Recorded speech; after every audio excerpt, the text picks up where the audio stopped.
Do computer games cause violence? Well, there's two things that I think about. There's porn, right? And then there's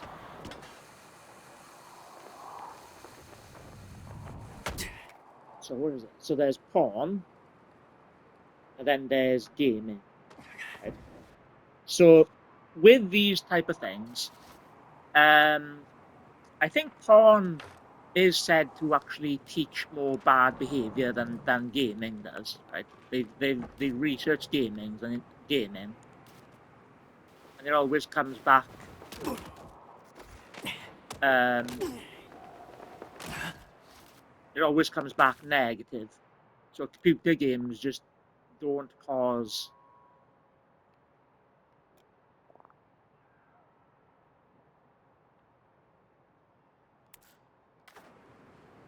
They just don't cause people to get to commit the violence. So, but the thing I wanted to say is when it comes to computer games and porn, it's not so much the porn. Like it's more with computer games, but I'm gonna put them together, right? Because it helps me to explain, the ultimate truth, what's going on when it comes to porn and computer games, why people retreat into porn, and um why people retreat into computer games. A roller And surfer must have come what up it with. is, it's not so much, you know, porn or gaming causes people to go out to commit the violence. What it is that even before any person even starts playing computer games or watching porn, right? There's different negative life experiences that cause people to retreat into computer games and porn, right?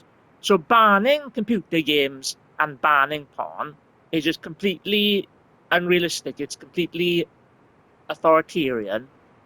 Um, More with gaming than porn. There are actually more arguments to limit porn than gaming.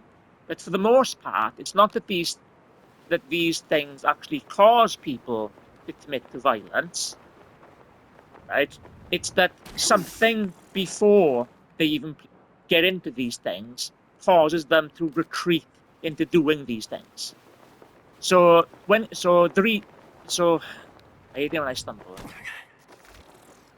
The reason why I'm able to offer insight in this, because what I often do to solve problems, I use my own negative experiences to figure out how to solve different problems in society. So the reason why I know it's not so much the porn and the games are bad, it's more of the negative life experiences that you go through in life. And it has nothing to do with like porn and computer games because it happens before you retreat into computer games. And the flaw that I'm thinking of is the flaw that I'm thinking of is when it comes to when I said, it happens before you play computer games. What can happen is, um, what can happen is you could start playing computer games at like say, let's say a kid starts playing computer games at like 7 or 10 years old, right? So When you thick, start off playing so computer pitted. games, they don't cause any problems in your life, right? But there's different negative life experiences that cause people to retreat more into computer games and retreat more into watching porn and stuff like that. So what you need to do to prevent people, because that's the thing. See, it's about preventative measures. Is that you want to try to limit the amount of people that actually want to use porn and want to use computer games in the first place. You want to take away that thing that causes people retreat into these things. Now, so delaying the points, the things, the negative experiences that I'm mentioning and foreshadowing but not getting to is things like bullying, right? Bullying destroys confidence and it destroys self-esteem. Like the reason why I'm so like dependent on computer games is because when I was like up to 10 years old, I had a bully that always stole my bike, right? So I was bullied and tormented by a bully before the age of 10. When I was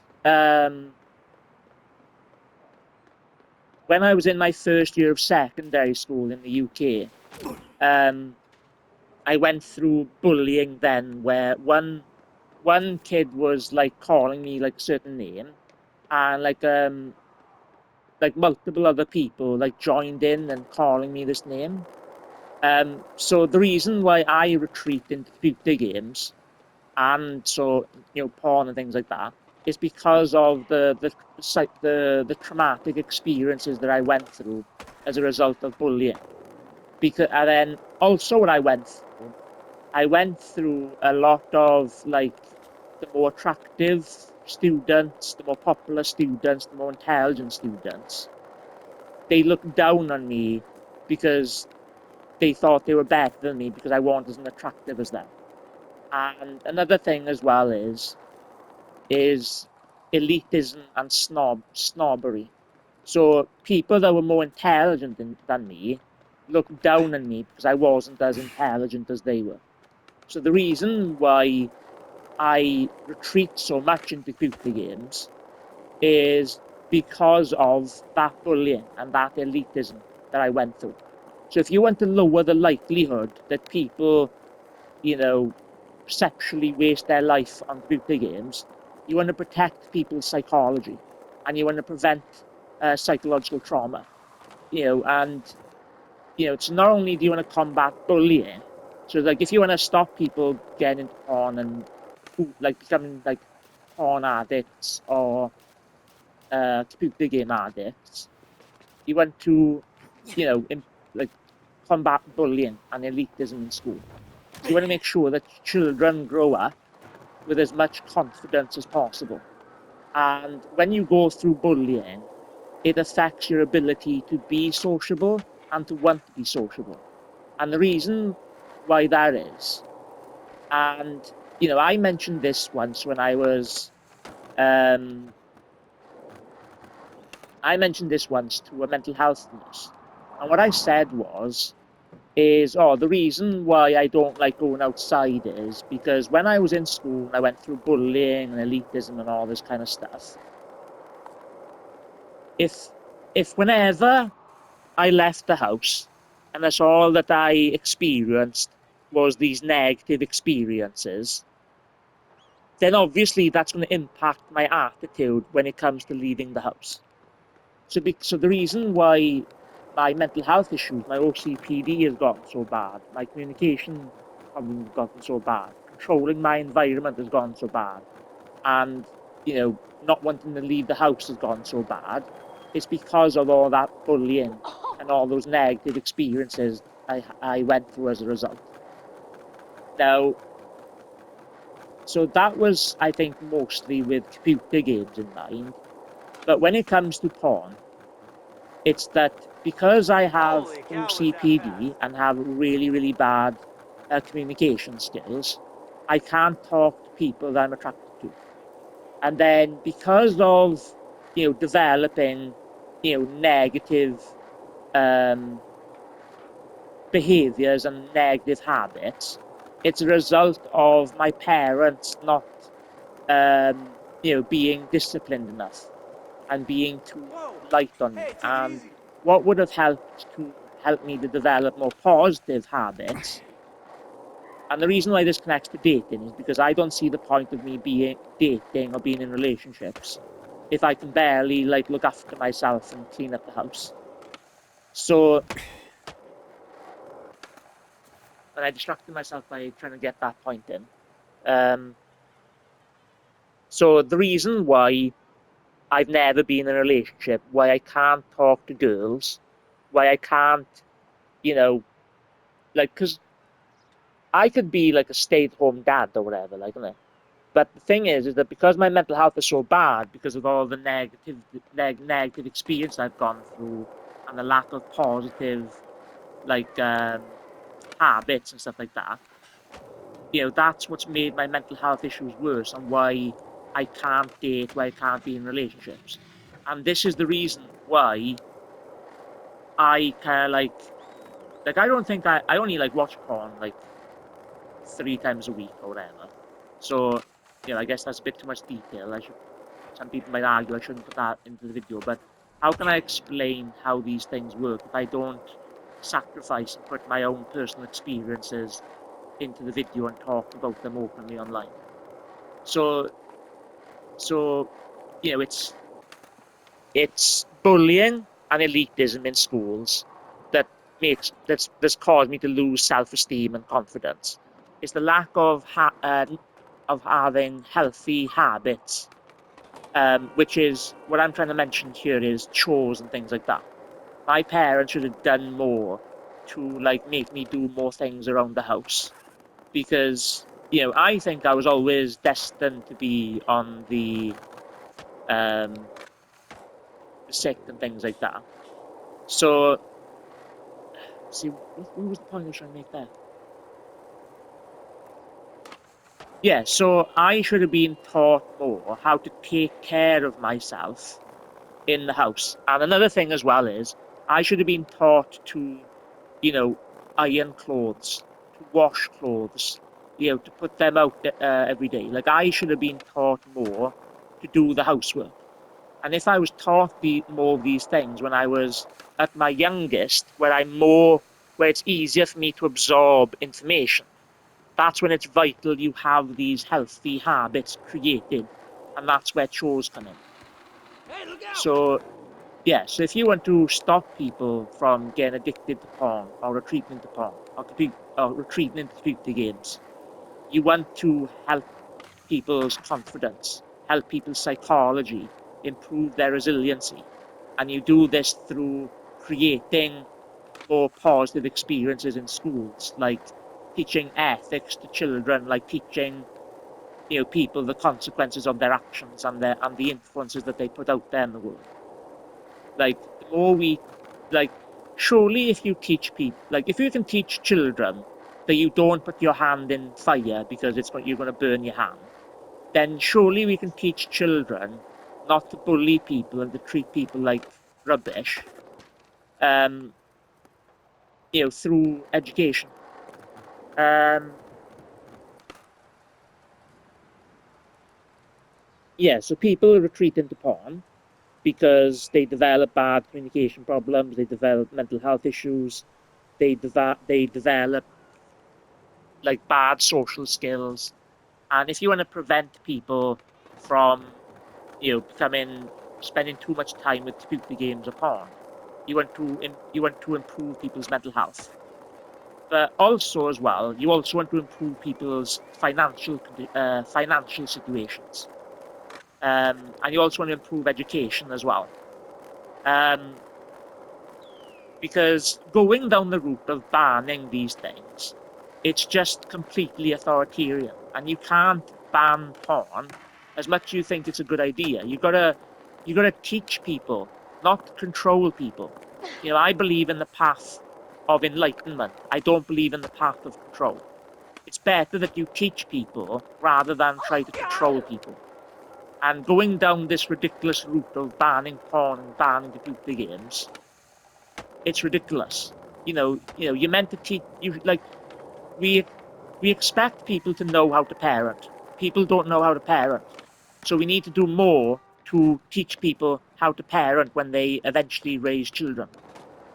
And it's funny how conservatives, for instance, pretend to care about this stuff, political commentators, and yet they argue against these kind of things. And it's just kind of like they want the government to ban computer games and ban porn and control people's lives. So, you know, if you want to stop people from using porn and stop people from using computer games, you've got to improve their mental health. You've got to improve their material conditions. And then they'll be less likely to want to use porn and to use computer games. Because you've preserved their positive psychology, you preserved their resiliency. Yeah. So, and I think that this whole thing that they done with like digital ID and age verification. They need to reverse those things in the UK, because what makes the West great is that we don't live in a theocracy, and people need to stop arguing and trying to turn the West into a theocracy, because porn-wise, we're already going into the direction where the West is being destroyed and being turned into a theocracy. And this happens in both the UK and America. Whoa. And you need to cut this crap out. And you need to go to more improving people's material conditions, protecting and preserving child psychology by creating a more positive environment in schools. And I believe that's done through creating positive influences.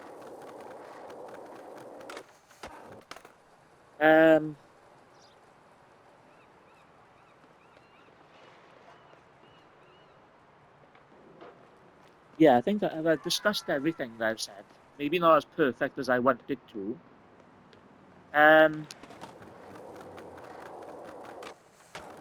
Because like people are going to still want to play video games. People are still going to want to watch porn. And if you ban it, it's going to piss people off. It's going to make people angry, right? And because you're not doing enough to preserve and to help people's psychology, you're actually not going to stop people from using video games and porn. You're just going to make people go through more extreme lengths in order to gain access to these things. And this is why the path of control is stupid. You need to go down the path of education and enlightenment. You need to improve, you need to help parents create more structure in people's lives. You need to find the balance between, gentle parenting and what's called traditional parenting. You need a balance between both in order to create children in the future and adults in the future with better psychology, with better self-esteem, with more confidence. And then, if you would do these things to improve people's psychology and material conditions, people will be less likely to want to retreat into video games and porn. And you will realize that this path of control is completely useless. That's all you're doing is being authoritarian, and you're destroying the West. To me, access to porn isn't progressive, it's liberal. And the fact that you have these like fake liberals pretending to care about these things, goes to show that they're not liberal at all. They're actually they're quite authoritarian and right wing. And it's just like they seem to be advocating and helping the movement that actually wants to destroy the West rather than preserve it.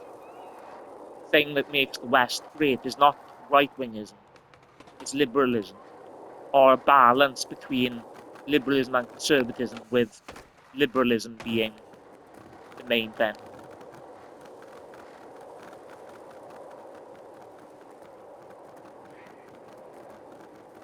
Access to porn, access to video games is what makes the West great. Otherwise, we'd be turning ourselves into China and controlling how much people can play video games, when they should be focusing on improving people's mental health, for instance, and their material conditions, improving education, stopping bullying and elitism in schools. It's not progressivism, it's liberalism, it's freedom.